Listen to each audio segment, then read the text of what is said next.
Hello friends, Dhamus kitchen and blog પર તમારું સ્વાગત છે. ઉનાળાની ગરમીમાં ઠંડી છાશ કે રાયતા પેટની બળતરામાં ખૂબ જ રાહત આપે છે. ઠંડી ઠંડી છાશ કે રાયતાથી પેટમાં ટાઢક વળે છે. તો આજે હું તમારા માટે જુદા જુદા 4 રાયતાની રેસિપી લઈને આવી છું, જે એકદમ ગજબના ટેસ્ટી બને છે. ટ્રેડિશનલ રાયતાની સાથે બનાવેલા આ રાયતાનો ટેસ્ટ પણ ખૂબ જ મસ્ત લાગે છે. તો ચાલો બનાવવાની રીત જોઈ લઈએ. રાયતું બનાવવા માટે આપણે અહીંયા એકદમ સરસ મોળું દહીં મેળવીને રાખેલું છે. હવે આપણે આ દહીંને એકદમ સરસ ફેંટી લેવાનું છે. તો આપણે લઈશું એક મિક્સિંગ જાર અને એમાં આ રીતે ગળણી સેટ કરીશું. હવે આપણે આ ગળણીની અંદર દહીં ઉમેરી દઈએ. એકદમ સરસ ઘાટું દહીં મળેલું છે અને આ રીતે ચમચાની મદદથી આપણે દહીંને ગાળી લેવાનું છે. આમ કરવાથી દહીં એકદમ સરસ લમ્સ ફ્રી બની જશે. આ રીતે ચમચાને ફેરવશો એટલે ઝડપથી ને આસાનીથી એ ગળાઈ જશે. આ રીતે એકદમ ઘાટું દહીં મેળવવાના વિડીયો પણ મેં ચેનલ પર શેર કરેલા છે.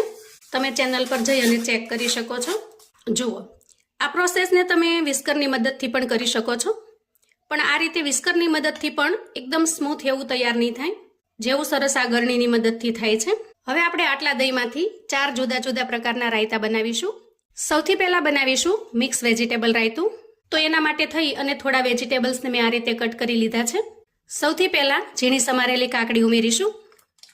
ત્યાર પછી ઝીણી સમારેલી ડુંગળી. અહીંયા તમારે જેટલા પ્રમાણમાં રાયતું બનાવવું હોય એ રીતે વસ્તુનું માપ લેવાનું છે. અને ઝીણા સમારેલા ટમેટા લઈશું. બધી જ વસ્તુ આપણે એક સરખી લેવાની છે. તીખાશ માટે એક લીલા મરચાના ટુકડાને આ રીતે ઝીણું સમારી લીધું છે, એને ઉમેરી દઈએ અને થોડી કોથમીર ઉમેરી દઈએ. હવે ટેસ્ટ માટે અહીંયા થોડું સંચળ ઉમેરીશું. સ્વાદ પ્રમાણે મીઠું ઉમેરીશું.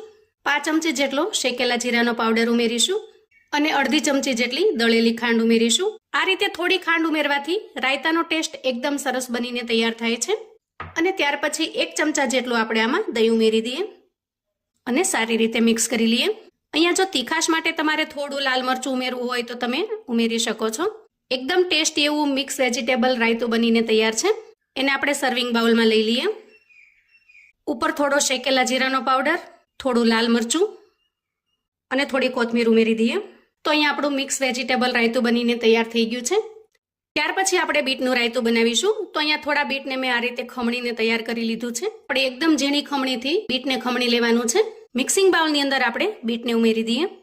ત્યાર પછી એમાં ઉમેરીશું અડધી ચમચી જેટલો શેકેલા જીરાનો પાવડર, 5 ચમચી જેટલો તીખાનો પાવડર એટલે કે કાળા મરીનો પાવડર, સ્વાદ પ્રમાણે મીઠું ઉમેરીશું, થોડું સંચળ ઉમેરીશું અને ત્યાર પછી આપણે એમાં 1 ચમચા જેટલું દહીં ઉમેરવાનું છે.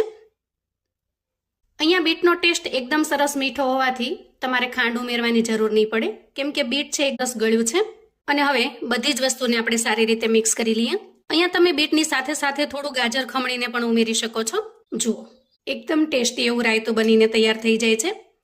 ફટાફટથી માત્ર 2 મિનિટની અંદર જ તમે આ રાયતું બનાવીને તૈયાર કરી શકો છો. અને થોડું અલગ રીતે બનેલું હોવાથી ઘરમાં બધાને પણ ખૂબ જ પસંદ આવે છે. ઓછા મસાલાથી એકદમ ટેસ્ટી એવું અને ખૂબ જ હેલ્ધી એવું આ રાયતું બનીને તૈયાર થાય છે. તૈયાર થયેલા રાયતાને આપણે સર્વિંગ બાઉલમાં કાઢી લઈએ. આ રાયતું ખાવાની ઘરમાં કોઈ પણ ના નહીં પાડે, કેમ કે ટેસ્ટી પણ એવું સરસ લાગે છે. આ રાયતાને ગાર્નિશિંગ કરવા માટે આપણે અહીંયા બીટનું થોડું ખમણ લઈશું અને થોડો ગ્રીન કલર આપવા માટે થોડી અમથી આપણે અહીંયા કોથમીર ઉમેરીશું. વાહ! તો જુઓ, હવે આપણે દાડમનું રાયતું બનાવીશું.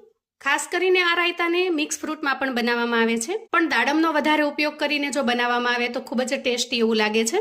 સૌથી પહેલા આપણે અહીંયા દાડમના દાણા લઈશું. ખાસ કરીને આ રાયતું બનાવવા માટે આપણે અહીંયા લાલ દાડમનો ઉપયોગ કરવાનો છે. ત્યાર પછી આપણે એમાં થોડું સફરજન ઉમેરીશું. તમે ખાલી દાડમના દાણાથી પણ બનાવી શકો છો. અને એની સાથે આપણે અહીંયા થોડી તૂટી ફૂટી ઉમેરીશું. તૂટી ફૂટી અહીંયા મેં લાલ કલરની લીધેલી છે, તમારી પાસે જે કોઈ કલર હોય એ લઈ શકો છો. અને ત્યાર પછી આપણે આમાં 2 ચમચી જેટલી દળેલી ખાંડ ઉમેરીશું. દાડમનું જે રાયતું બનશે એ મીઠું રાયતું બનશે.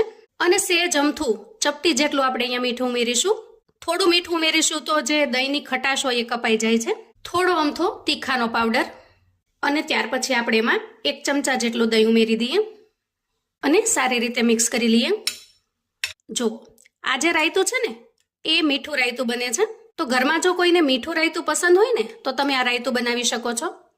અને ખરેખર એટલું અમેઝિંગ ટેસ્ટવાળું બને છે.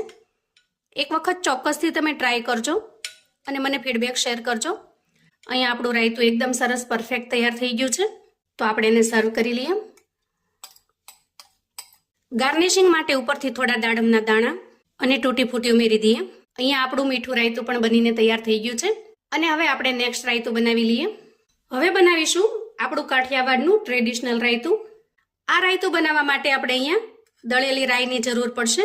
તો અહીંયા થોડી રાઈને મેં આ રીતે ખાણીની મદદથી ખાંડી લીધી છે. આ રીતે થોડી અધકચરી ખાંડવાની છે. રાયતાનું નામ જ આપણે આ રાઈ ઉપરથી રાયતું પડેલું છે, એટલા માટે ટ્રેડિશનલ રાયતાની અંદર આ રીતે હાથથી ખાંડેલી જે રાઈ છે એનો ભૂકો જરૂરી છે. થોડી ખમણીને તૈયાર કરેલી કાકડીને ઉમેરી દઈએ. થોડા લીલા મરચાના કટકા ઉમેરી દઈએ. અડધી ચમચી ધાણા જીરું પાવડર ઉમેરીશું અને 5 ચમચી જેટલું લાલ મરચું પાવડર. જો તમને ફાવે તો લાલ મરચું ઉમેરવાનું, નહીં તો સ્કીપ કરી દેવાનું. સ્વાદ પ્રમાણે મીઠું ઉમેરીશું, થોડો શેકેલા જીરાનો પાવડર અને ત્યાર પછી આપણે એમાં દહીં ઉમેરી દેવાનું છે અને સારી રીતે મિક્સ કરી લેવાનું છે. જુઓ, આ આપણું એકદમ ટ્રેડિશનલ રાયતું છે અને આની અંદર જે રાઈનો ટેસ્ટ છે એ ટેસ્ટ ખૂબ જ સરસ લાગે છે. આના અંદર તમે થોડા કેળાના ટુકડા છે, બુંદી છે એવું ઉમેરી શકો છો. અને હવે છેલ્લે આપણે એમાં થોડી સેવ ઉમેરી દઈએ. આ રીતે કોઈ ઝીણી સેવ અથવા તો જાડી સેવને તમે ઉમેરી શકો છો અને તમને જેટલી ફાવે ઓછી કે વધારે એ પ્રમાણમાં તમે સેવ ઉમેરી શકો છો. અહીંયા થોડી કોથમીર ઉમેરી દઈએ અને સારી રીતે મિક્સ કરી લઈએ. હવે તૈયાર થયેલા રાયતાને આપણે સર્વિંગ બાઉલમાં લઈ લઈએ. અહીંયા ઉપર થોડી સેવથી ગાર્નિશિંગ કરી લઈએ, થોડી કોથમીર ઉમેરી દઈએ. તો તૈયાર છે આપણું ટ્રેડિશનલ કાઠિયાવાડી રાયતું. જુઓ, આ રીતે આપણે 4 રાયતા બનાવેલા છે. મિક્સ વેજીટેબલ, દાડમનું રાયતું, બીટનું રાયતું અને આપણું ટ્રેડિશનલ કાઠિયાવાડી રાયતું. તો ખરેખર મિત્રો એક રાયતું ટેસ્ટમાં એકથી ચડિયાતું છે. એક વખત ચોક્કસથી બનાવીને ટ્રાય કરજો અને મને ફીડબેક શેર કરજો કે આ રાયતાનો ટેસ્ટ તમને કેવો લાગ્યો છે. તો આવું અવનવું જાણવા માટે અને મને સપોર્ટ કરવા માટે ચેનલ પર જો તમે નવા છો તો પ્લીઝ ચેનલને સબસ્ક્રાઈબ કરો. વિડીયો ગમે તો લાઈક અને શેર કરો.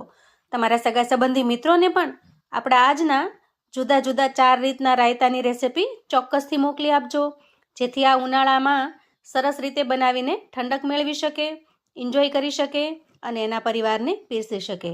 કોમેન્ટમાં મને ચોક્કસથી જણાવજો મિત્રો કે આજની આ રાયતાની રેસિપી તમને કેવી લાગી છે.